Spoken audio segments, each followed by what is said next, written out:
A steering wheel that's almost square, with noticeably flattened sections at the top and bottom instead of a normal circle. Right next to it, no gear lever at all, just a row of buttons. The AC vents pop straight up out of the dashboard like their own separate piece of metal, and right in front of the driver sits a small device that looks almost exactly like a shrunken periscope. And the speedometer, instead of a sweeping needle like every other car, spins like a mechanical drum. This is the Chrysler Imperial, a luxury car sold to the public in the early 1960s, built to go head-to-head with Cadillac. Somebody once asked me which dashboard I'd call the best I've ever seen. The Fleetwood Talisman, the early Buick Electra Park Avenue, the early 1970s Thunderbird, all of those deserve a mention. But the 1961 to 1963 Imperial takes a completely different approach. 63 Imperial takes a completely different path. It's strange enough to make you stop and wonder if this was a masterpiece ahead of its time, or just an expensive design gamble that didn't pay off. The 1961 Imperial carried forward the second-generation platform introduced back in 1957. Chrysler used torsion bar front suspension, while the rear still relied on old-school leaf springs. And while the rest of Chrysler's lineup was moving toward unibody construction, Imperial held onto its separate body-on-frame chassis all the way through the 1966 model year. Its size wasn't exactly modest either. 227 inches long, a 129-inch wheelbase, and a curb weight around 5,250 pounds. Not a limousine, but not far off from one. Among mass-produced cars in 1961, only Cadillac's Series 75 and the rare Crown Imperial limousine were bigger. As for pricing, the Imperial Southampton hardtop coupe ran around $4,900, while the Imperial LeBaron hardtop sedan, the top-of-the-line model, came in at $6,426.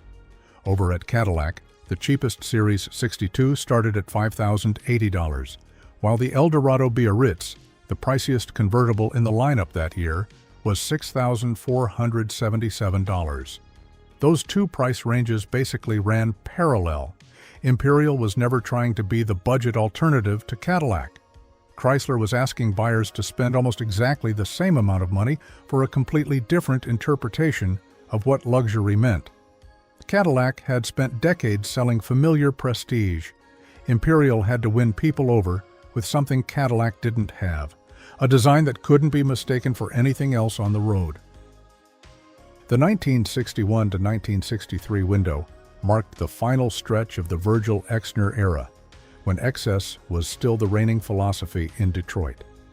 The 1961 model wore rear fins that stood taller than nearly anything else on the road.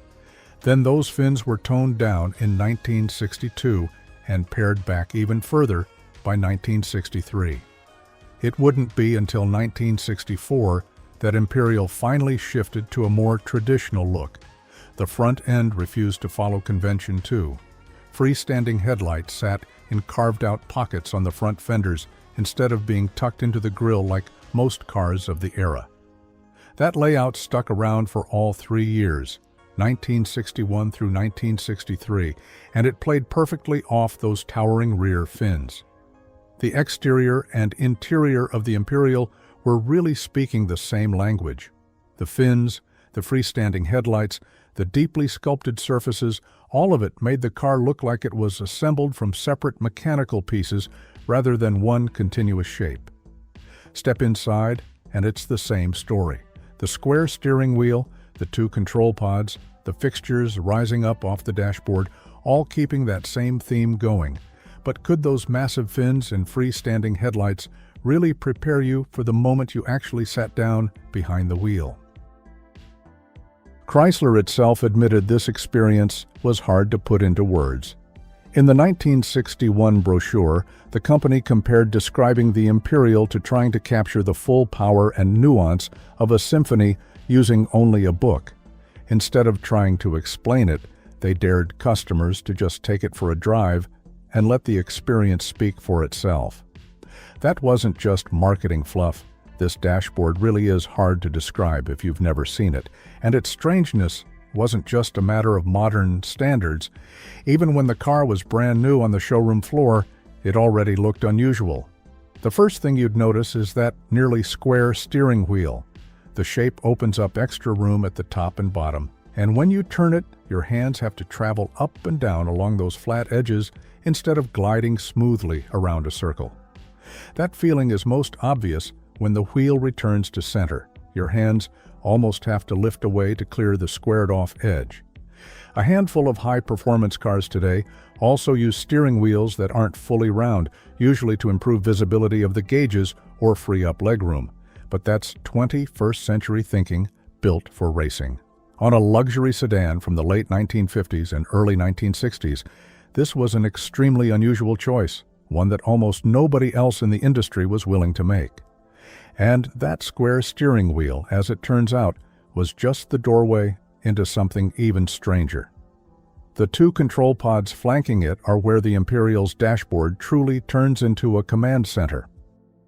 These two pods sit symmetrically on either side of the steering wheel, pulling the most important controls away from the traditional center stack.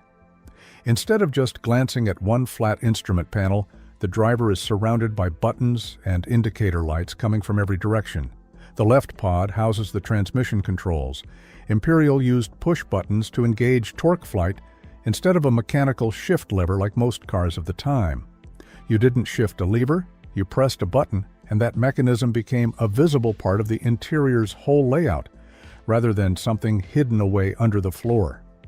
The right pod handled the climate controls. Together, the two symmetrical pods created a sense of visual balance while also dividing the cabin into clearly separated functional zones. Above the pods sit the turn signal indicators, two green triangles, but both of them point straight up instead of pointing left or right the way drivers were used to. That meant the driver had to rely on which triangle lit up to figure out which way they were signaling instead of getting an instant obvious cue. This is where Imperial's showpiece layout starts to reveal its limits. Those turn signal indicators look striking, but they cost you a beat of hesitation when you actually need them, and that says something bigger. Being different in form doesn't always mean being easier to use, and Chrysler didn't stop at rearranging the buttons. Even the cold air blowing out of the vents got turned into a full mechanical performance. Sure enough, Imperials equipped with air conditioning had vents that popped straight up out of the top of the dashboard, flipping open and aiming cold air directly at the passengers. A perfectly ordinary comfort feature here got turned into a moving detail everyone could actually watch happen. Was that comfort, or just another way to put on a show? The car could even be optioned with two completely separate air conditioning systems, one up front and one in the rear, running independently or together depending on what the driver wanted. That's a level of comfort that outpaced nearly every other luxury car of its era, when most competitors were still working with a single air conditioning system. Imperial's sense of excess clearly wasn't limited to how it looked. It carried straight through into how the car actually took care of the people riding in it. Right at the center of the instrument cluster in front of the driver, an automatic headlamp dimmer rose up like a small optical device, shaped almost exactly like a miniature periscope. This was, at its core, just a simple electronic circuit, but Chrysler chose to expose it as a visible mechanical piece you could see and touch. Imperial made technology look like a prop out of a science fiction film, even though the car's most important information still had to be displayed clearly and couldn't just rely on visual spectacle. Still, for all that showmanship, Imperial never skipped the basics. The car came with a full set of traditional gauges: oil pressure, alternator, temperature, and fuel. Those gauges acted as the functional anchor for the whole dashboard. They kept the cabin from becoming pure decoration and made sure the driver still got the operating information they needed, no matter how unusual everything around them looked. But the detail that truly completed the dashboard's identity was the speedometer. Imperial used a rolling drum-type speedometer. As the car accelerated, an entire numbered drum rotated to display the speed, instead of a needle sweeping across a dial like most other cars. Visually, That created a completely different experience. The driver wasn't just watching a needle inch across a gauge. They were watching an entire mechanical piece rotate and change right in front of them, turning the car's motion into something you could physically see moving on the dashboard. Put it all together, and you've got a unified idea. The square steering wheel shapes how you hold it, the two pods surround you from either side, the torque flight push buttons completely replace the shift lever, and the vents and headlamp dimmer rise up off the dash like separate sculpted pieces bolted onto a flat surface. The rotating speedometer drum is just the final brushstroke that finishes the picture, turning every bit of information into visible motion right in front of the driver. This dashboard is undeniably memorable. Whether it's actually good is a different question entirely. To answer that, start with personality. On that front, Imperial has almost no rival among American luxury cars of that era. But when it comes to real-world usability, things get a lot more complicated. That nearly square steering wheel forces your hands to move in an unusual way every time you turn, especially noticeable when the wheel returns to center. Both turn signal indicators point up instead of clearly left or right. A lot of what's happening in this cockpit was clearly designed to make a visual impact first, with function coming second. I don't want to push this further than what can actually be verified. There isn't enough independent documentation, things like period road tests or original owner's manuals, to say for certain whether the rolling drum speedometer was actually harder to read than a standard needle. It's also unclear whether the torque flight buttons or the climate controls caused any real confusion in day-to-day use. These are points that still need further verification, not settled conclusions. There's a bigger tension sitting underneath all of these technical details. Imperial may be a case where the design team prioritized a distinctive feeling over familiarity, and the very thing that makes it memorable could also be exactly what made some buyers feel like outsiders the moment they sat down behind the wheel. Any direct link between this interior layout and actual purchase decisions still needs to be verified. However controversial this dashboard might be, the market in 1961 delivered a much clearer verdict of its own. In 1961, Imperial sold just over 12,000 units, counting every model in the lineup and excluding the limousine. Cadillac that same year sold more than 138,000, over 10 times as many. That gap is almost hard to believe, especially when the two brands' prices sat so close together. Imperial couldn't lean on a lower price to pull buyers away from Cadillac's loyal customer base. The two most commonly cited reasons are the high price tag and lingering concerns about quality. But whatever the actual cause, the central contradiction of this story is right there in plain sight. Imperial was big, expensive, and different enough that you couldn't mistake it for anything else on the road. Chrysler built a dashboard almost nobody else dared to copy. And yet all that distinctiveness never translated into commercial success. Plenty of other factors could have played into this too. Things like the brand prestige Cadillac had built up over decades, the size of its dealer and service network, specific reviews from the press or owners at the time, or the broader tastes of American luxury car buyers in the early 1960s. All of that still needs further verification before treating it as a settled explanation. Low sales don't automatically mean the design failed. Sales numbers only measure how well something convinced the market at a given moment. They don't automatically cancel out the aesthetic value or originality of this dashboard. Cadillac may have won the showroom battle that year, but more than 6 decades later, which dashboard still makes people stop and take a second look? The 1961 model represents the most extreme version of this design across all 3 years. The rear fins reached their tallest point, and the whole exterior lined up perfectly with the strangeness happening inside the cabin. The 1962 model kept most of the same character, even as the fins were noticeably scaled back from the year before. In my opinion, 1961 and 1962 are still the 2 best-looking versions in the whole lineup. By 1963, the flash kept fading. The fins got even smaller, and the car received an entirely new grille. In my opinion, that 1963 grille just doesn't match up to what Chrysler did in 1961 and 1962. 1964 marked a full shift toward a more traditional look, signaling that this era of extreme design was coming to a close.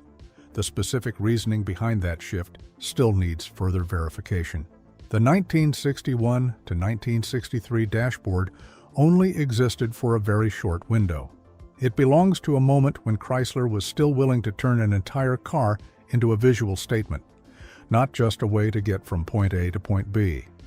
And maybe because it showed up right at the end of an era, the Imperial's dashboard isn't just a strange design.